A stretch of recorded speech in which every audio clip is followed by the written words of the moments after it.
Hello, welcome to Section 2 of our CEO Portfolio presentation, Key Themes, Strengths, and Weaknesses. My name is Hannah Pratt, and I'm happy to be narrating this video on behalf of our group today. In this video, we'll be reviewing the strengths and weaknesses of the movements of change and evaluation of the Year 2 of Enough for All strategy. The purpose of this evaluation is described as the following. The primary question to be answered as set out by the evaluators is, have the collective impact efforts of VCC and its partners in E4A moved the needle on poverty reduction? Report on the progress of Year 2 of the goals of the Enough for All and Vibrant Communities Calgary's value as a backbone organization. Review and assess three interconnected components, the E4A outcomes, the degree of achievement of the conditions of collective impact, and the effectiveness of VCC as a backbone. External evaluators were chosen by the E4A and Evaluation Advisory Committee, a group made up of a cross-section of community volunteers and representatives from various organizations with an interest in ensuring the success of the E4A strategy. The strengths of the purpose of the evaluation are clear. There is a compelling and clearly defined question provided by the evaluators. The ambitious scope of the evaluation is clearly set out. The evaluative process was initiated, and the evaluators were recruited by a committee comprised of stakeholders. However, there are several weaknesses in the purpose as well. That is, the scope of the evaluation is extremely large and complex and comprised of three distinct evaluations. There's very little information provided to uninitiated readers regarding the relationship between E4A, VCC, and their partners, or any mention of the rationale or origin story for pursuing collective impact in this manner. It is not clearly indicated who the intended audience for this evaluation is, which is especially problematic for an organization with such a wide range of organizational and community stakeholders. The methodology for this evaluation is the following. It is a summative evaluation format assessing E4A's progress towards established goals and outcomes.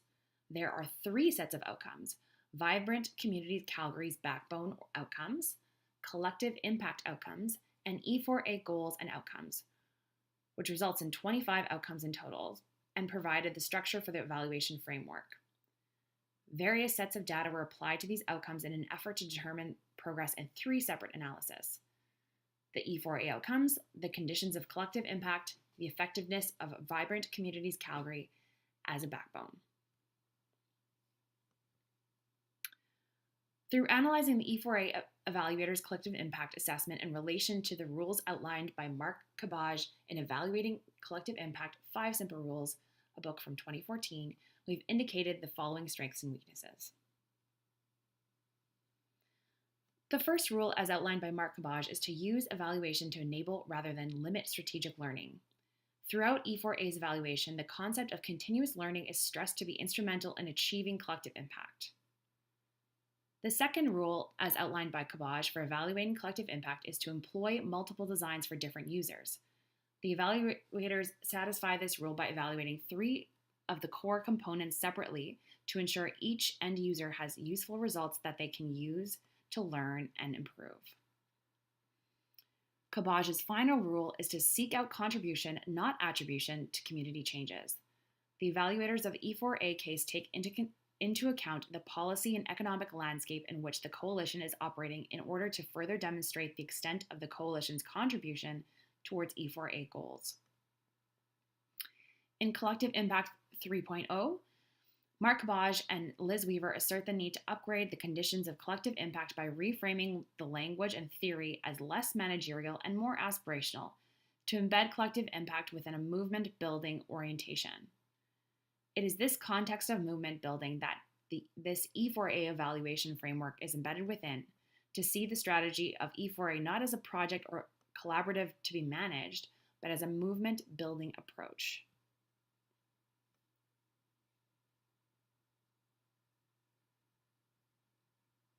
The third rule for evaluating collective impact is shared measurement if necessary, but not necessarily shared measurement, meaning shared measurement is not always essential. However, Kabaj also states that the process of settling on key outcomes and measures can sharpen a collective impact group's thinking about what they are trying to accomplish. The E4A evaluators struggle to get access to shared data due to the lack of stakeholder capacity and buy-in, thus missing out on the benefits outlined above. Kabaj's fourth rule is to seek out intended and unintended outcomes. Kabaj outlines the need to look for the ripple effect of the project to have a better understanding as to what is or what is not being achieved, to provide context and a deeper understanding of the problem being addressed. The evaluators on the E4A case did not take into account any unintended results from the stakeholder organization's actions and therefore have possibly missed out on many of these advantages. E4A's lack of internal structure, namely a collective program theory of change, is considered a weakness as it relates to collective impact. That is, it's difficult to measure collective impact without shared goals. In learnings from Goal 2, the evaluators state that E4A outcomes should be altered to align with the work that is already being done, while it seems structurally more appropriate to have outcomes informing action. This leads to another issue with the evaluation, as it is seemingly disconnected between E4A, the evaluators, and its stakeholders.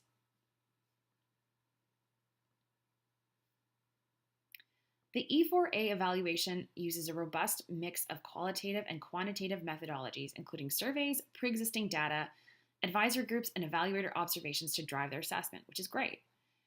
An important focus was put into assessing E4A's relationship with the Indigenous community, working with the Indigenous Advisory Committee and sharing circles.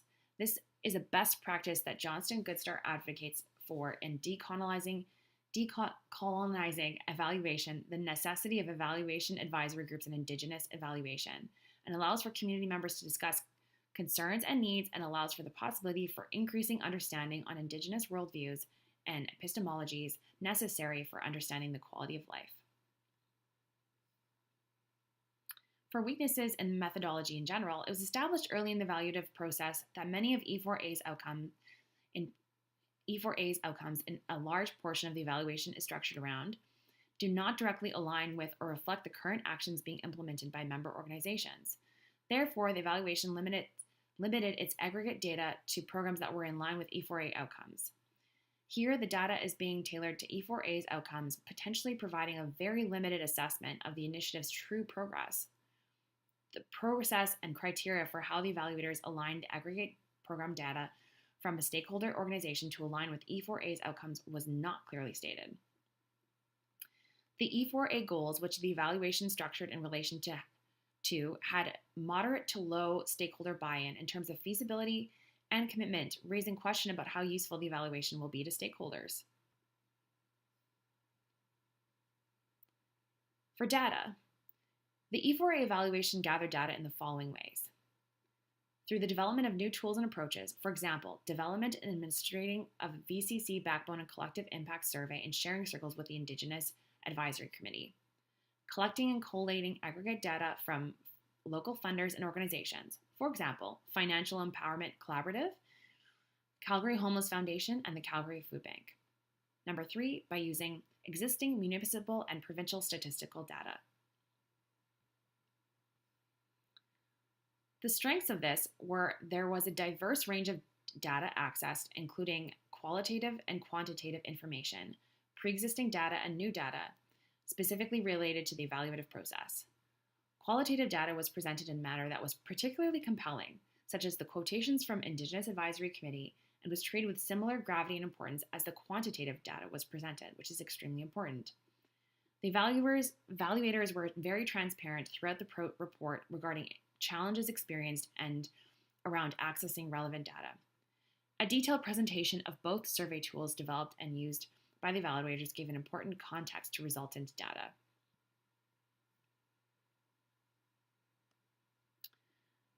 To summarize, the primary weakness of the evaluation, which is acknowledged in the evaluation report, is data limitations.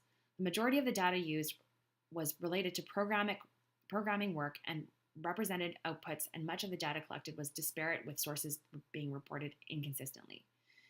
The biggest challenge is that the 2016 census data was not available, and people living with low income in Calgary could not be reported at the time of this evaluation. This is particularly problematic in the E4A in that E4A is working within the context of Calgary, a city that has experienced an economic downturn in 2016, with unemployment rates doubling between 2015 and 2016, which likely significantly increased people living with low income. While programmatic data is illuminating on a small scale, without larger contextual data pieces, it is difficult to get a sense of broader impact.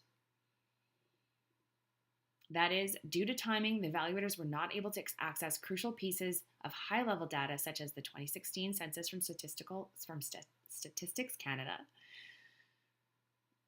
the relatively low response rate on the 29% of the VCC Backbone and Collective Impact Survey of the E4A stakeholders in particular indicates that there may be challenges with stakeholder involvement with this evaluation process. And finally, stakeholders demonstrated ambivalence towards generating standardized and shared data, which is the heart of collective impact, perhaps indicating that the importance of and utility of future evaluations were not fully or effectively conveyed to stakeholders. Recommendations derived from the E4A evaluation are presented in two sections. As part of the executive summary, where there are 12 recommendations, and at the conclusion of the report, where there are 11. The recommendations are themed under Enough for All recommendations and Collective Impact or Backbone recommendations.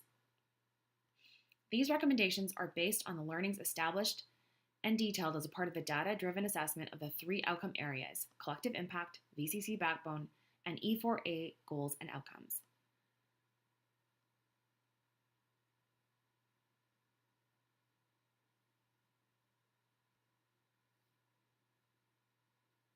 The strengths of these recommendations were presented in a supportive and non-punitive language based directly on quote-unquote learnings gleaned from the evaluative process.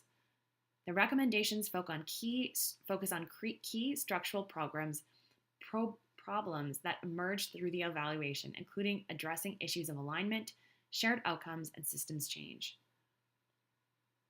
Recommendations include the adaptation of an evaluation framework to allow for increasingly effective evaluations of E4A's goals and outcomes moving forward. And the recommendations are prioritized to a degree.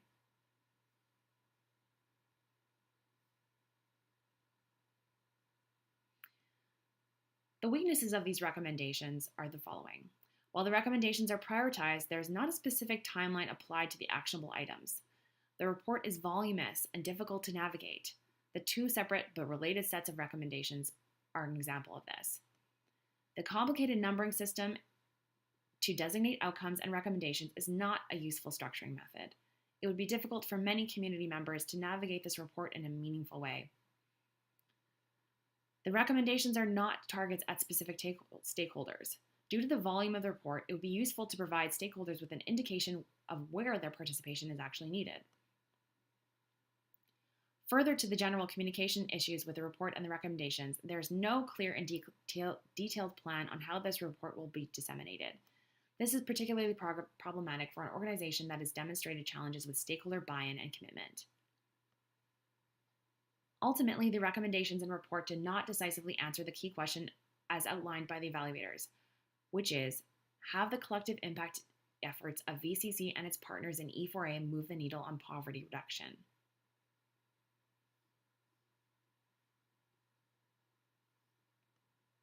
To summarize, our group felt that the evaluation presents E4A's challenges directly related to the complexity of generating and measuring impact to align disparate efforts and work to generate cohesion